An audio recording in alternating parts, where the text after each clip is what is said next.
games are inherently spiritual. Think about it.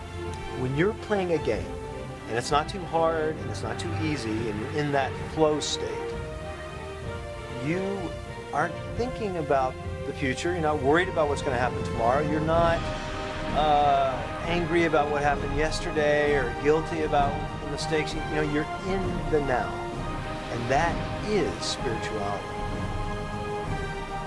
So we wanted to take a game, create a game that tells a spiritual story, but at the same time brings it home in a practice. In the playing of the game, you experience the story of the Ramayana. The Ramayana is one of the two great Hindu epics, the other one being the Mahabharata, from which comes what's called the Hindu Bible, the Bhagavad Gita. But the Ramayana is about Prince Ram, a great leader, thought to have lived roughly 5,000 to 7,000 years ago. He's a reincarnation of Krishna and perfection in leadership, in dedication, in devotion, who is facing his greatest challenge. The demon king Ravana has kidnapped his wife and wants to make her his own wife. So Ram's on a tight schedule. He's got to get to her. He doesn't even know where she is. She could be anywhere in the world. He wants to get to her, rescue her, having to vanquish the army of the demon king Ravana as quickly as possible.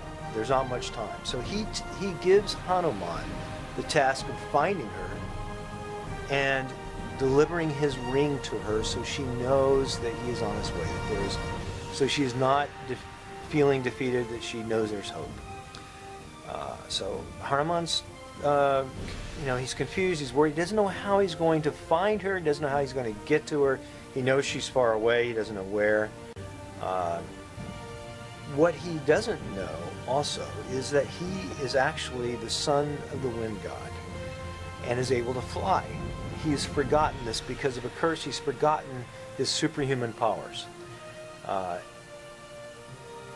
Jambavan, who is another great warrior, helps him to remember his powers, helps him to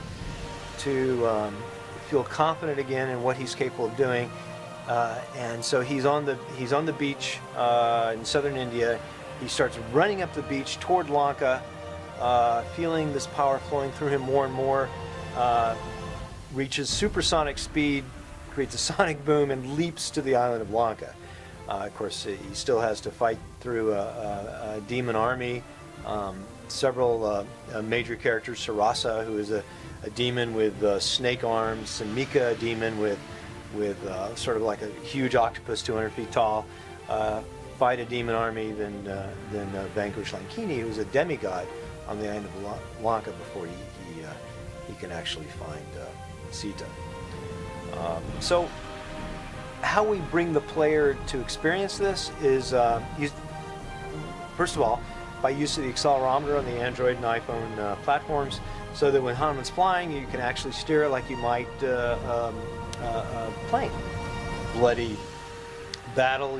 When you're sliding, you're actually again using the accelerometer. When you're fighting some of the demon hordes, you're using the accelerometer with the iPhone like a sword, slashing at the hordes. When you're it's a 3D game. We have 3D artists in India, California, New York, Florida, an army of artists. We also use traditional mobile 3D game controls with the joystick, thumb control, buttons for jumping, for slashing, for whirling. It's a game that we hope will bring the story home in a fun, family-friendly way.